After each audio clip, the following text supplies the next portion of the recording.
303쪽 하박국서 2장 1절부터 4절 말씀 생각해 보려고 합니다. 우리 다 같이 교독하겠습니다. 내가 내 파수하는 곳에 서며 성루에 서리라. 그가 내게 무엇이라고 말씀하실는지 기다리고 바라보며 나의 질문에 대하여 어떻게 대답하실는지 보리라 하였더니, 너는 이 묵시로 기록하여 판에 명백하게 새기되 달려가면서도 읽을 수 있게 하라. 이 묵시는 정한 때가 있나니 그 종말이 속히 이르겠고 결코 거짓되지 아니하리라. 비록 더딜지라도 기다리라. 지체되지 않고 반드시 응하리라. 보라, 그의 마음은 교만하며 그 속에 정직하지 못하나 의인은 그의 믿음으로 말미암아 살리라. 아멘. 주 하나님 아버지, 우리의 시선이 이 세상 속에 머물다가 오늘은 우리의 시선이 하나님을 바라봅니다. 하나님께서 마땅히 생각할 그 믿음을 우리 가운데 허락하시고 하나님의 말씀이 잘 들려지고 마음판에 새겨질 수 있도록 성령께서 도와주시옵소서. 예수님 이름으로 간절히 기도하옵나이다. 아멘. 사진 한번 볼래요? 그랜드 캐니언, 아주 웅장한 골짜기죠. 협곡이죠. 그리고 화려한 암석들로 유명한 그랜드 캐니언을 보고 있습니다. 우리 다 같이 시작. 사람에 따라 환경이 다르게 보일 수 있다. 아멘. 여러분, 목사하고 목동의 차이를 알겠어요? 목사는 사람을 치는 것이고 사람의 영혼을 돌보는 거죠. 목동은 양을 치는 것이고 양을 돌보는 것을 갖다가 목동이라 그럽니다. 어느 날 텍사스에서 함께 살던 이 목사와 목동이 함께 그랜드 캐니언의 그 여행을 떠나게 되었어요. 그랜드 캐니언을 보고 그 놀라운 그 웅대한 장관에 목사가 탄성을 들어서 하나님이시여, 이 위대한 작품을 이곳에 만드셨군요. 할렐루야, 하나님의 크고 광대하심을 찬양합니다. 그랬어요. 그랬더니 그 목동이 옆에서 말을 했어요. 목사님, 여기서 소를 잊어버리면 어떻게 찾나요? 양을 잊어버리면 어떡할까요? 그 걱정과 근심에 눌렸다. 그런 말이에요. 여러분, 똑같은 환경을 바라보지만 사람에 따라 그 환경을 다르게 볼 수 있다는 것을 말씀을 드리고 있죠. 어떤 사람은 위기를 위태로운 기회로 만들어요. 어떤 사람은 위기를 위대한 기회로 만든단 말이죠. 여러분, 오늘날 우리의 삶을 돌아보면 위기를 극복해야 될 일들이 많이 있는데, 오늘 본문을 통해서 그러면 우리는 어떻게 이 위기들을 믿음으로 극복할 수 있는지 하나님의 말씀을 통해서 오늘 우리가 생각해 보려고 하죠. 자, 첫 번째로 위기를 극복하는 믿음은 무엇일까요? 다 같이 시작. 말씀을 가까이 하라. 뭐라고요? 위기를 극복하기 위해서 우리 다 같이 말씀을 가까이 하라. 그죠? 촛불을 켜놓고 지금 성경책을 가까이 보고 있는 한 크리스찬을 우리가 볼 수 있지 않습니까? 오늘 본문에 나오는 사람이 누구냐면 하박국이에요. 하박국은 지금부터 2600년 전에 남유다가 바벨론에 의해서 거의 멸망할 시기에 활동했던 선지자가 하박국 선지자예요. 그분의 별명이 뭐냐면 기쁨의 선지자라는 별명이 붙어 있었지만 그의 첫 별명이 무엇이었느냐가 중요한데, 어찌하여라는 그런 선지자의 별명을 가지고 있었다고요. 1장에서 볼 것 같으면 어찌하여라는 말을 이 하박국이 많이 하는데, 하박국서 1장 2절부터 4절에 볼 것 같으면, 하나님, 아니 어느 때까지 어찌하여 저의 기도를 듣지 않으시옵나이까, 이렇게 얘기를 하고, 어찌하여 이런 악을 제가 보아야 되겠습니까? 보십시오, 어찌하여 악인들이 의인들을 에워싸고 저렇게 재앙을 만들어가도록 놔두십니까? 그러면서 하나님을 고발하고 하나님을 향해서 원통함을 갖고 있었다고요.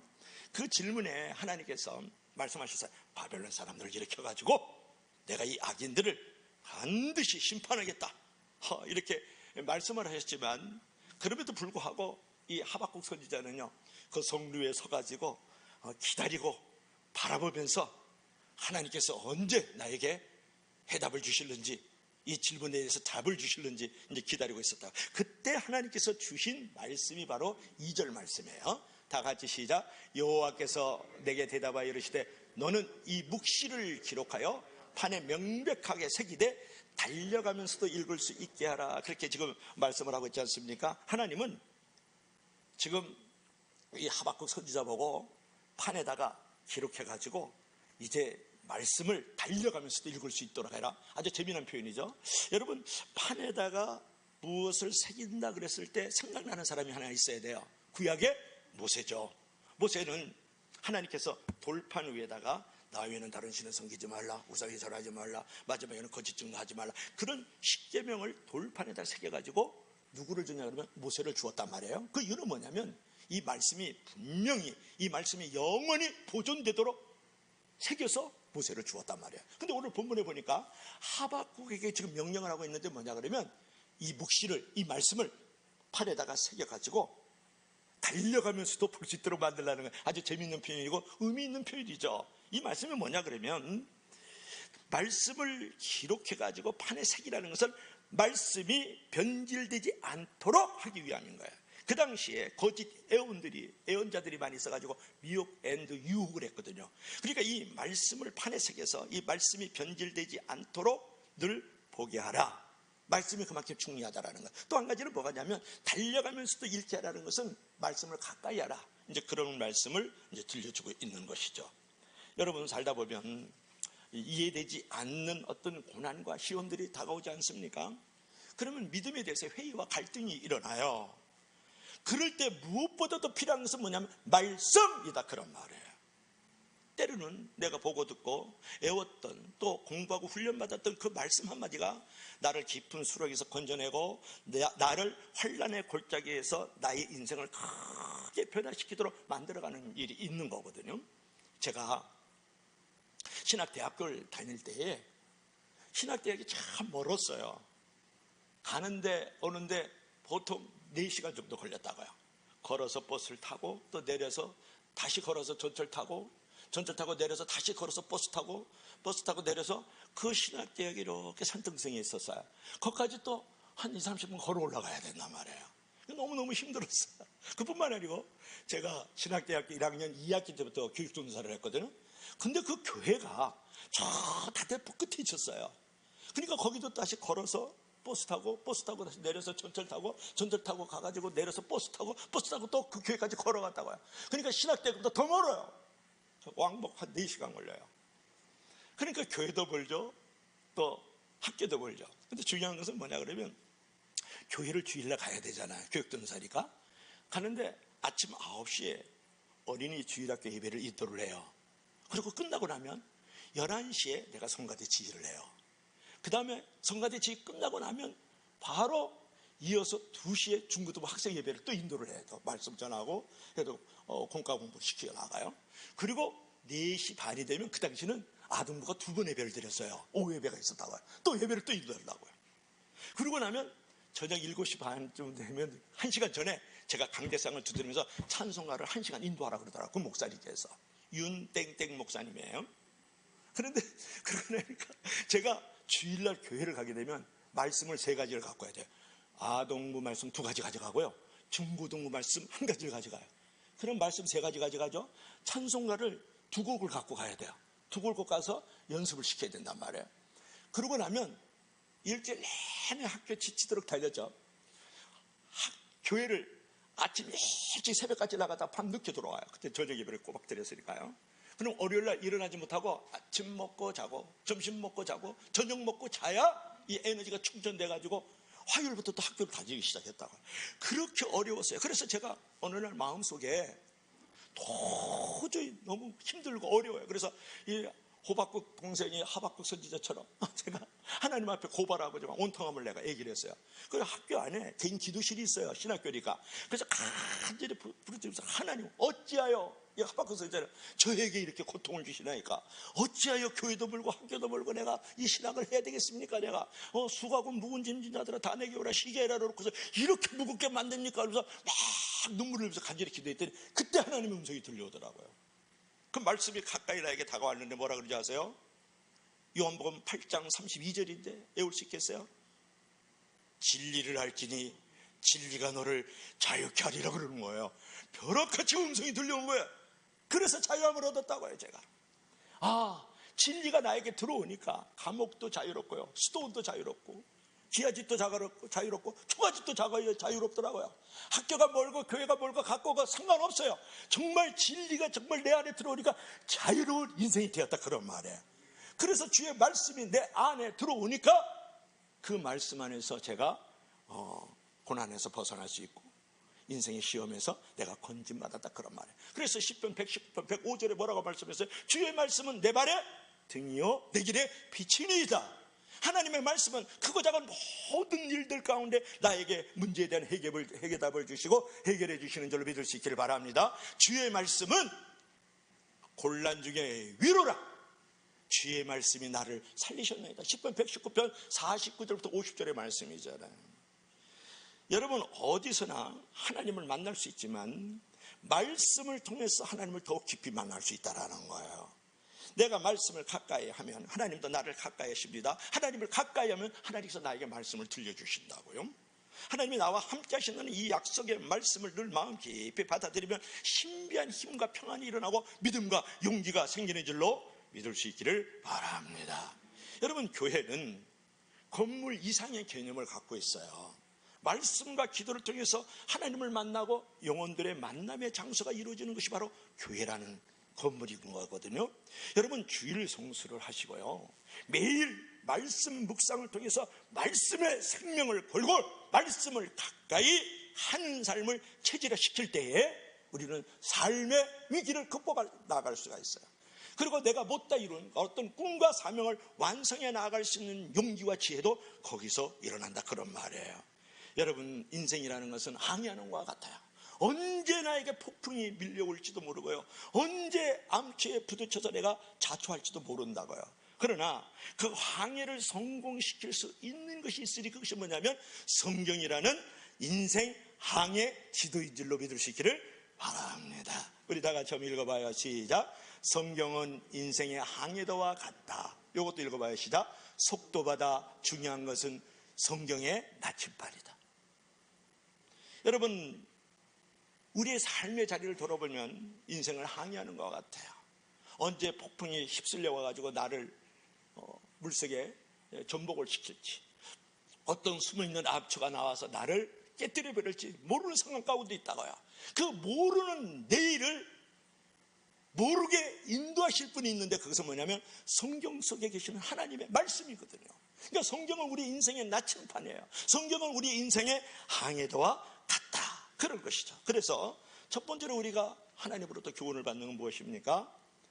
우리가 멋진 믿음과 꿈을 완성하기 위해서 삶의 모든 어떤 위기를 극복하기 위해서 늘 말씀을 가까이 둘 수 있기를 주의 이름으로 간절히 부탁합니다. 자, 두 번째로는 우리가 삶의 위기를 극복할 수 있는 믿음은 어떻게 나타날 것인가? 내가 못다 이룬 어떤 꿈과 여러분 사명이 있다 그러면 그것을 어떻게 완성해 나갈 수 있겠는가? 우리 다 같이 시작. 더딜지라도 기다리라. 뭐라고요? 더딜지라도 기다려라. 우리 한번 읽어봐요. 시작. 인내. 그렇죠? 펠라그라피라 그래요. 이렇게 글씨를 멋지게 썼네요. 여기에 작은 글씨인데 여러분 보이지 않을 겁니다. 제가 읽어드릴까요?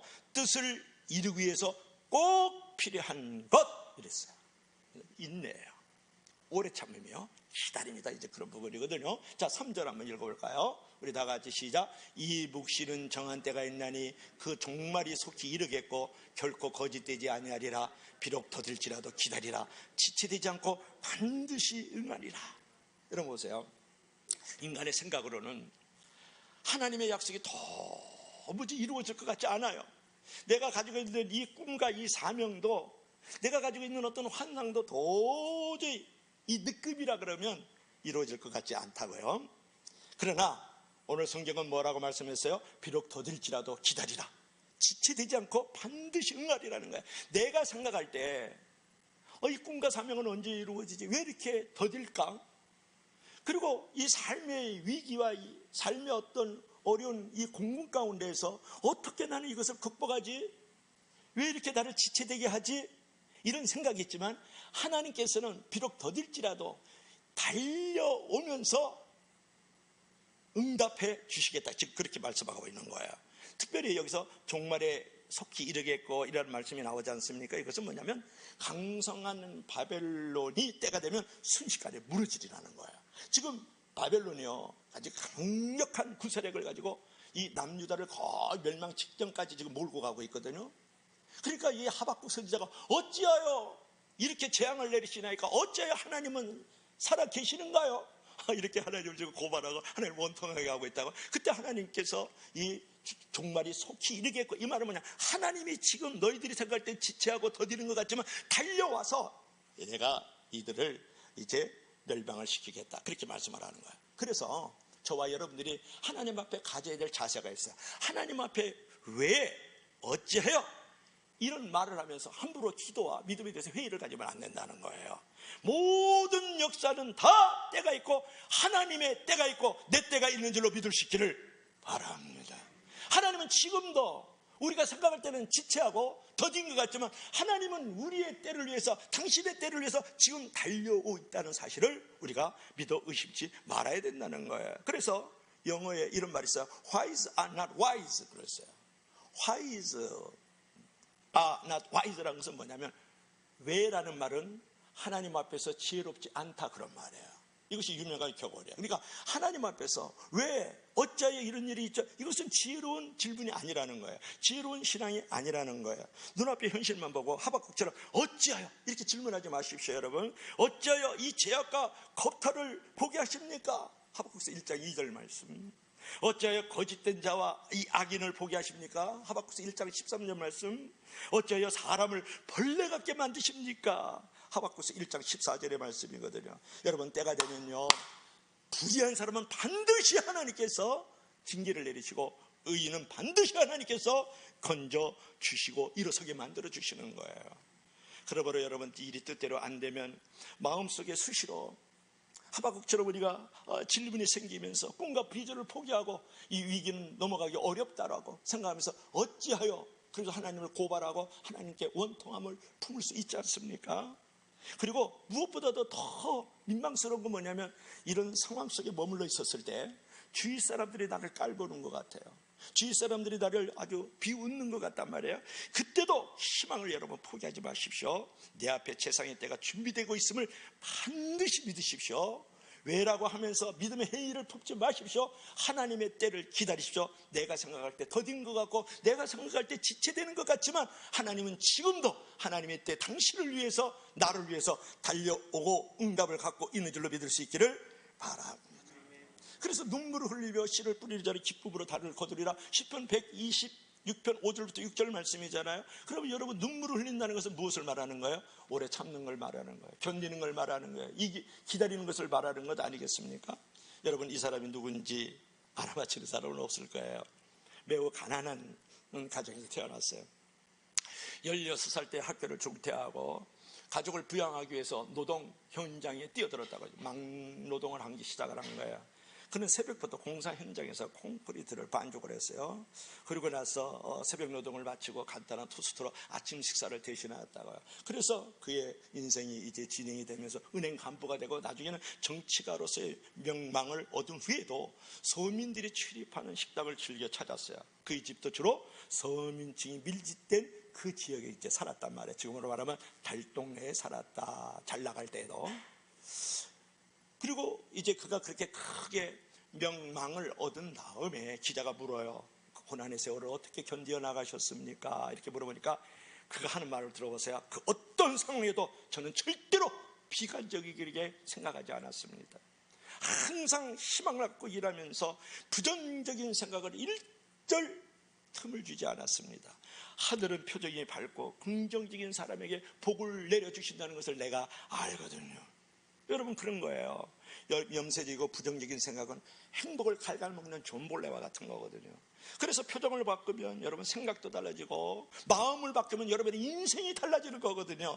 그래서 긍정적인 생각은 늘 기적과 행복을 가져다 줍니다. 생각을 바꾸면 인생도 내일도 바꿔준다는 거예요. 그렇기 때문에 오늘 좀 고난이 있다 할지라도, 어떤 인생의 위기가 있다 할지라도 오래 참고 견디어 나가야 된다는 거예요.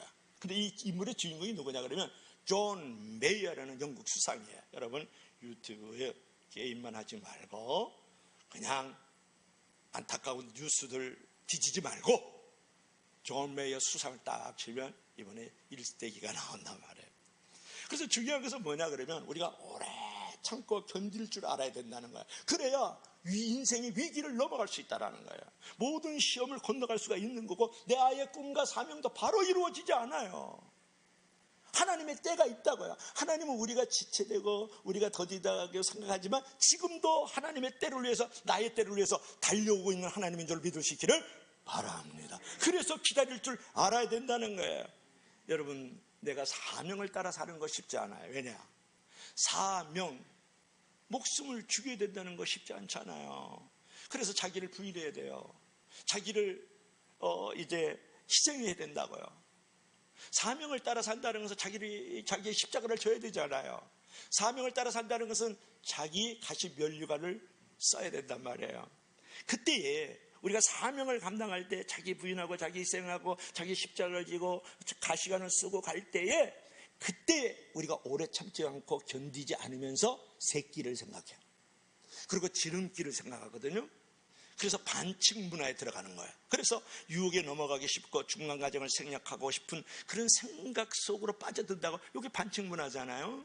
새길과 지름길로 가려고 한다고. 둘러가지 않고 기다리지 않고 인내하지 않고 바로 얻으려고 그런단 말이에요.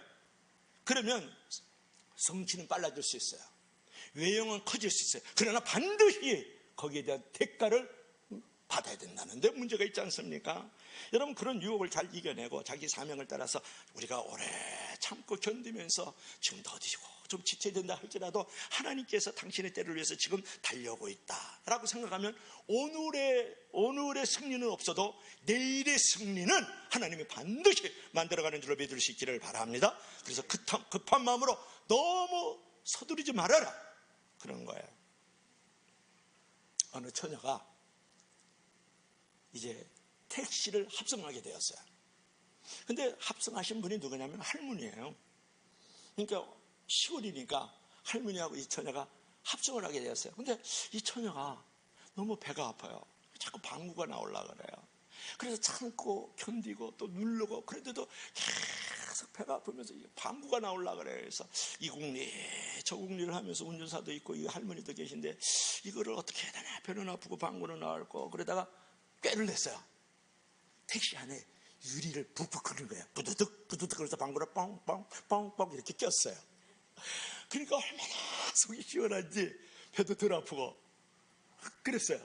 그러면서 이제 택시를 타고 오는데 그때 옆에 있던 할머니가 딱 째려보면서 뻔히 쳐다보면서 하는 말이, 방구는 소리는 그렇다 치고 냄새는 어쩔지요?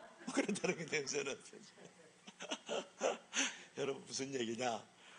꼭 참고 견디면 좋은데 참고 견디지 않으면 요란한 사람이 된다는 거고 냄새나는 사람이 된다는 거예요. 그러면 목사님 묻습니다. 하나님께 묻습니다. 그러면 제가 기다리고 견딜 수 있는 것은 무엇입니까? 이렇게 이제 물어봐야 돼요. 그러면 우리가 대답을 해주죠. 기도다. 기도하면 넉넉하게 그 견딜 수 있어요. 이길 수가 있고 오래 참을 수가 있다, 그런 말이에요. 여러분은 코로나19 사태로 말미암아서 지금 3년여간 지금 코로나 때문에 여러분이 경험한 게 하나 있어요. 기도 없이도 살 수 있다. 여러분 3년 동안 기도 없이 살고 왔잖아요. 그러나 이게 중요해요. 그러나 기도 없으면 갈 수 없는 길이 있고 기도 없으면 할 수 없는 일이 있다는 이 사실을 여러분 잊어버리면 안 되는 거예요. 코로나 상황 속에서 우리 성도와 교회가 기도 없이도 살 수 있다고 생각하지만, 그러나 기도를 하지 않기 때문에 갈 수 없는 길이 있고 기도가 없기 때문에 할 수 없는 일이 있다고. 여러분 보세요. 예수님께서 기름을 짜는 틀이라는 그 겟세마네 동산에서 간절히 땀방울이 핏방울이 되도록 기도했어요. 그랬더니 그분께서 우리를 위하여 십자가를 질 수 있는 길을 걸어가셨다. 예수께서 겟세마네 동산에서 기름을 짜는 틀이라는 그 이름답게 간절히 밤새 기도하실 때 땀방울이 핏방울이 됐다고요. 그러므로 말미암아서 모든 생명을에게 나의 목숨을 내어줄 수 있는 일을 하셨다고요.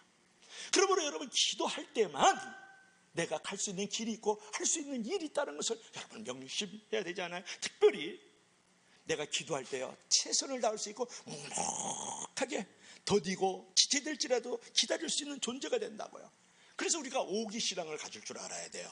오기신앙을 가질 때에 우리가 기다릴 수 있는 존재, 넉넉한 존재가 될 수 있거든요. 오기신앙을 가져라. 오기, 첫째, 기도하라. 기다리면서, 기대하면서, 그러면 하나님께서 기념할 만한 기적을 주시는 줄로 믿을 수 있기를 바랍니다. 따라하세요. 오기신앙을 갖자. 기도하면서, 기다리면, 기대하고, 기념할 만한 기적을 주신다. 오기신앙을 갖고 넉넉하게 기다려보자. 참아보자. 할렐루야. 여러분, 산풍인상은요, 대량으로 만들어져요. 이 싸구려 인생들은요, 작품들은. 그러나 명품 인생은, 명품 이 작품은요, 방법과 절차에 따라서 땀과 기도와 정성과 인내를 드릴 때 이 명품이 만들어지는 거거든요. 그래서 혹시 여러분에게 묻습니다. 지금 내게 하나님의 응답이 없다고 포기해버린 위기라든지 또는 시험은 없는가 물어보고 싶어요. 하나님으로부터 응답이 없다고 포기해버린 여러분의 꿈과 그 사명은 없는지 여러분에게 물어보고 싶은 거예요. 비록 더딜지라도 하나님께서 지체하지 않고 지금도 응답을 가지고 달려오시는 하나님의 때가 있다는 것을 믿고 오래 참아야 된다는 거예요. 그래서 현실에 대해서 왜라는 회의를 품지 말고 더딜지라도 기도하면서 믿음으로 기다릴 줄 아는 저와 여러분들이 되기를 주의 이름으로 간절히 부탁합니다. 자, 세 번째, 마지막으로는 우리 다 같이 시작. 믿음으로 말미암아 살리라. 다시 한번 시작. 믿음으로 말미암아 살리라. 이 그림 한번 읽어볼까요? 시작. 오직 의인은 믿음으로만 살리라. 아멘. 4절 한번 읽어봅시다. 마지막으로 시작. 보라, 그의 마음은 교만하며 그 속에서 정직하지 못하나 의인은 그의 믿음으로 말미암아 살리라. 아주 유명한 기절이죠. 여러분, 마틴 루터라든지 또는 사도 바울이 가지고 있는 그의 사상이 뭐예요? 이신층이라는 거예요. 우리가 행함으로 구원받지 않고 믿음으로 구원받는, 율법으로 구원받지 않고 복음으로 구원받는다. 그런 것이 이신층의라 그러죠. 이신득의라는데 여기서 그 말씀이 나온 거예요. 중요한 것은 그의 마음이 교만하며, 그랬을 때 이거는 어디 교만을 말하는 걸까요? 바벨론 교만을 말하는 거예요. 바벨론이 지금 군사력이 강하거든요. 돈도 있고 재화도 있고 그리고 많은 사람들이 있거든요. 힘이 있거든요. 그래서 이제 교만했단 말이에요. 즉 바벨론의 교만을 하나님이 다 알고 있으니까 바벨론을 통해서 잠시 하나님의 백성을 징계하는 것에 대해서 회의를 품지 말아라. 내가 바벨론 교만하라. 그래 바벨론을 사용해가지고 지금 내가 내 백성을 잠깐 징계하는 것에 대해서 회의를 품지 말라는 거예요. 갈등하지 말아라. 오직 믿음으로 살아. 이런 환경 속에서도 이런 사건들을 보면서도 악인이 의인을 지금 징벌하고 있어도 그냥 참아. 의인은 믿음으로 살아야 돼. 그러면서 믿음으로 살아야 진짜 길이 열린다고 하박국 선지자에게 누가 지금 하나님께서 좀 말씀하시는 거거든요. 여러분, 믿음이라는 말은 원래 헬라어로 에무나 그래요. 에무나라는 말은 뭐냐? 굳건하다 또는 뭐 견고하다 그런 말이에요. 그리고 충실하다, 성실하다 그런 말이거든요. 여러분, 하나님께서 지금 이루시는 어떤 섭리와 공의를 어떤 상황에도 의심하지 말고 하나님과 더불어 올바른 관계를 계속해서 만들어가라는 거예요. 그게 믿음이라는 거예요. 하나님께서 이루실 어떤 공의라든지 어떤 섭리라든지 어떤 경륜에 대해서 하나님 앞에서 굳건히 하고 굳세게 하고 견고하게 하고 충실하고 성실하게 어떤 상황에도 하나님을 신뢰하라는 거예요. 그게 믿음이라는 거예요, 여러분. 그래서 여러분, 하나님의 섭리와 공의에 대해서 굳건함과 견고한 태도를 가지고 충실하고 성실한 태도를 갖는 게 에무나 믿음이라고 말하는 거예요. 그러니까 의인은 그런 믿음을 가지면서 하나님과 두터운 신뢰관계로 살아가야 될 것을 말씀하는 거거든요. 자, 예를 들어 봅시다. 애굽의 바로왕은 악인이에요, 의인이에요? 악인이지 않습니까? 근데 하나님께서 그 70일의 이스라엘 백성들을 보내요. 그죠? 야곱의 그 후손들을 보내가지고 애굽 땅에서 바로왕의 무서운 채찍과 그 앞질 밑에서 고생 당해서 살게 해요. 이 고센 땅에 자국 역할을 하면서 70명이 들어갔는데 400여 년 동안에 400명이 만들어지는 거예요. 그리고 그들이 이제 출애굽, 그들에서 애굽 땅에서 종살이다가 나올 때 금은 보화를 가지고 나오고, 그때 애굽이 섬기고 있던 모든 우상들을 철저하게 깨뜨려버리고 악신들을 아주 정복해버리고 만다고요. 그러면서 아브라함에게 약속 잡던 게 있어요. 하늘의 별처럼 땅의 모래알처럼 몰수히 많은 자손들을 주리라는 그 약속이 거기서 위치됐거든. 여러분 보세요. 악인 밑에서 하나님의 섭리와 공의는 이루어지고 있었다는 사실을 여러분이 기억할 필요가 있지 않아요? 그래서 바로 왕이라는 이런 교만한 악인이 거짓으로 승리하는 상황도 하나님이 잠시 허락한 상황이라는 거예요. 그때 의인은 이 하나님의 섭리와 하나님의 어떤 공의에 대해서 믿음을 잃지 말아라는 거예요. 그래서 의인은 무엇으로? 믿음으로 말미암아 살리라. 그래서 우리가 믿음으로 살 때 사는 길도 열리고 축복도 얻게 되고 형통도 누리게 되는 줄로 믿을 수 있기를 바랍니다. 그래서 환경이 절망적이어도요, 절대로 여러분 믿음을 잃지 말고 끝까지 찬란한 꿈과 사명을 가질 줄 알아야 됩니다. 믿음의 반대말은 낙심이에요. 믿음의 반대말은 게으름이라고요. 게으름은 영감도 떠오르지 않지만 꿈과 비전을 위해서 기도와 땀을 흘리지 않는 거거든요. 그러므로 어떤 상황에도 낙심하지 말고 영적 게으름을 갖지 말고 하나님 앞에 계속 믿음으로 살아가면 모든 인생의 위기도 넘어갈 수 있고 인생의 모든 시험에 골짜기에서도 건진받을 뿐만 아니라 나의 꿈과 사명도 완성해 나갈 수 있다. 이제 그런 거죠. 근데 중요한 것은 여러분 비전과 어떤 사명을 가지고 나아갈 때에 예 없이 다가오는 게 문제라는 거예요. 어떤 시험이 있다라는 거예요. 그리고 내가 어떤 목표나 목적을 향해 갖고 나아가면요, 거의 예외 없이 다가오는 게 뭐가 있냐면 문제가 있어요. 작은 꿈, 작은 사명은 작은 문제가 다가와요. 근데 큰 꿈, 큰 사명은 큰 문제가 다가와요. 작은 목표라든지 작은 이제 그 목적은 작은 시험거리가 다가오고, 큰 목표라든지 큰 목적이 있으면요, 큰 시험이 이제 다가오거든요. 그런데 그럴 때 우리가 가져야 될 믿음이 있어요. 그것을 극복하는 일, 그것을 성취하는 것이 있는데 그것은 무엇일까요? 하나님은 늘 문제보다 크신 분이다. 이걸 알아요. 문제가 있을 때 여러분 절대로 문제 앞에서 부정적인 생각을 가지고 두려워하지 마세요. 문제를 긍정적으로 보면서 건설적으로 창조적으로 활용하는 믿음과 지혜를 가져야 된다는 거예요. 여러분 보세요. 사진 하나 볼래요? 사진 하나 보면은 지금 이게 골리앗이에요. 다윗이에요. 이거 3m예요. 1m 한 50 되겠어요? 17살의 홍안의 소년인데요. 이 골리앗이 거대한 덩치를 보고 모든 이스라엘 백성들이 사시나무 떨듯이 떨어요. 그리고 우리는 졌다. 이제 우리는 다 죽었어. 이제 그러고 있을 때에 다윗이 나타났어요. 나타나가지고 제가 이 골리앗을 맞짱 뜨갔습니다. 그랬더니 사울 왕이 자기가 입었던 투구 씌워주고 비늘갑옷을 입혀주는 거야. 입으니까 이게 안 맞아요. 안 맞아. 그래서 사울 왕이요, 이 투구 벗어버리고 이 갑옷 벗어버리고 내가 있는 것 가지고 현저의 무속으로 맞짱 뜨겠습니다. 그러는 거예요. 그래, 그럼 가보도록 해라. 그래서 우리가 안 맞는 신앙생활 하지 말고 맞는 신앙생활을 할 줄 알아야 돼요. 익숙한 거기서 가지고 나가야 대결에서 승리하거든요. 딱 나갔더니 골리앗이 하는 말이 딱 그랬더니 하는 말이, 너가 나를 개로 아느냐? 막대기를 가지고 오다니 이 지만한 꼬마이 녀석아. 딱 그러는 거예요. 그럴 때 다시 불볕대를 돌리잖아요. 휙 돌리다가 내 망군의 여호와의 이름으로 나가노면서 휙 던졌더니 갑옷 입고 비늘이 쓰니까 뭐 돌이 어디 박힐 때가 있었는데 이마에 그냥 딱 맞으면서 돌이 여기에 팍 박혀버리는 거예요. 그러니까 골리앗이 골대 으려 그러면서 쾅 쓰러져요. 그러니까 땅이 막 지진이 일어나는 거예요. 우지지지직 일어나서. 그래서 이름을 잘 줘야 돼요.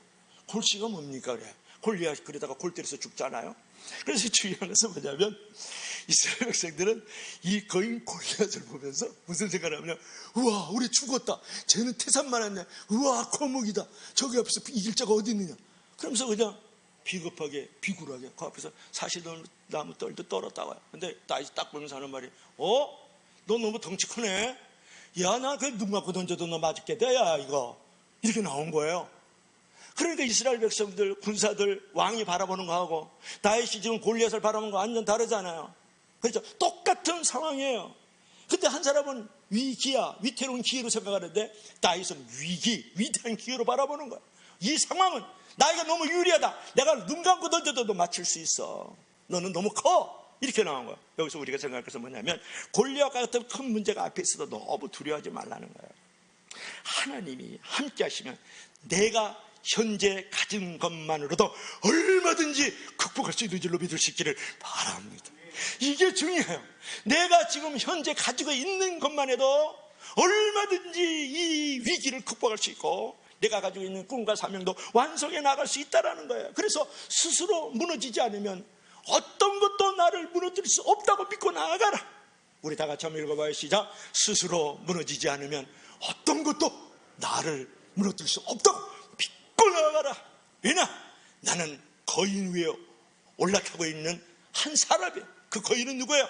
하나님이라는 그 거인이 어깨 위에 나는 올라타 있기 때문에 내가 스스로 그 어깨에서 내려오지 않는 한 어떤 상황에도 나는 질 수가 없어요. 패배할 수가 없다고. 왜냐? 나는 하나님의 거인 어깨 위에 탄 위대한 하나님의 꼬마 다윗이기 때문에. 믿으면 다 같이 아멘 하시기 바랍니다. 그래서 우리는 어떤 상황 속에서도 나 혼자가 아니라고요. 내가 지금 가지고 있는 것 무엇이라도 그것만큼이 중요한 게 아니에요. 있고 없고가 중요한 게 내가 현재 가지고 있는 것만이라도 얼마든지 위기를 극복할 수 있는 나는 하나님의 위대한 존재. 그리고 꿈과 사명을 완성해 나갈 수 있는 하나님의 거룩한 백성이라고. 그래서 여러분 어떤 상황에 있어서도 그 환경을 믿음으로 바라볼 줄 알고 긍정하면서 바라볼 줄 알고 하나님이 이 상황 속에서도 나를 돕는다고 생각을 할 줄 알아야 된다는 거예요. 그런데 하나님이 나를 도우실 때는 여러분 환난을 면제시키지 않고 환난을 이기도록 도와주신다는 것을 믿음을 가져야 돼요. 대개 환난은요, 환난을 그대로 놔두고 그 환난 속에서 이길 힘을 주시는 것이 하나님이다. 환난을 당하라, 담대하라, 내가 세상을 이기었나라 그랬지 환난을 없애주겠다 그렇게 하긴 적이 없어요. 여러분, 여러분의 인생의 광야 속에서 외롭습니까? 위기가 있습니까? 너무 고독합니까? 어둡습니까? 그 광야를 없애달라 그러지 마세요. 하나님 이 광야 속에서 빛 가운데로 나가게 하시고 이 광야를 건너갈 수 있는 하나님의 사람이 되게 하여 주시옵소서. 할렐루야. 이런 믿음이 우리에게 중요하다라는 거예요. 그래서 의인은 무엇으로 살리라? 의인은 믿음으로 말미암아 살리라 그렇게 하는 거예요. 그래서 문제가 아니라 믿음이 없는 것이 문제다라고 우리가 말하잖아요. 그러므로 우리가 어떤 상황 속에서도 어떤 태산 같은 문제가 있어도 하나님과 올바른 관계를 맺어가면서 믿음으로 살아갈 수 있는 저와 여러분들이 되기를 바랍니다. 자, 결론을 맺어야 되겠죠. 자, 이게 캘러그래피인데 믿음이에요, 그죠? 어떻게 글을 이렇게 예쁘게 쓸까요? 우리 교회도 캘러그래피를 좀 쓰는 사람이 있기를 바랍니다. 근데 보니까 이게 배잖아요. 배를 타고 항해를 하면서 나갈 때 많은 위기들이 있죠. 폭풍도 다가올 수 있고 암초도 있을 수 있지만 믿음으로 나아가면 된다. 그런 말씀을 하고 있는 거죠. 우리 다 같이 한번 결론을 읽어봅시다. 시작. 코로나 사태로 인하여 개인과 정치와 경제가 위기와 불안에 처해 있다. 이럴 때일수록 말씀을 가까이 하고 인내하며 기다리고 믿음으로 살아가야 된다. 여러분, 지금 우리가 처하는 환경은 매우 어려워요. 개인적인 어려움도 있고 사회적인 상처도 있고 전쟁의 위협도 있고 경제적으로 정치적으로 참 위기와 불안 가운데 우리가 빠져 있습니다. 또 코로나 사태로 인해 가지고 개인과 가정과 사업과 교회가 위기 가운데 머물러 있어요.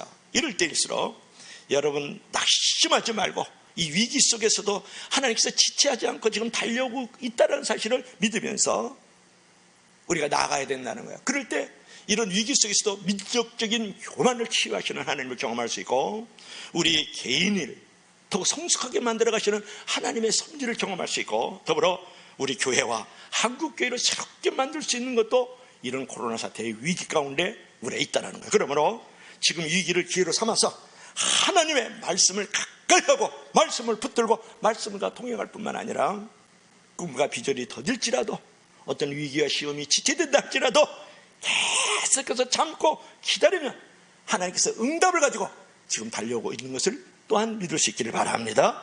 그리고 어떤 상황에도 하나님을 믿음으로 말미암아 살아가는 저와 여러분들 되기를 주의 이름으로 간절히 축원합니다. 부탁합니다. 기도합시다.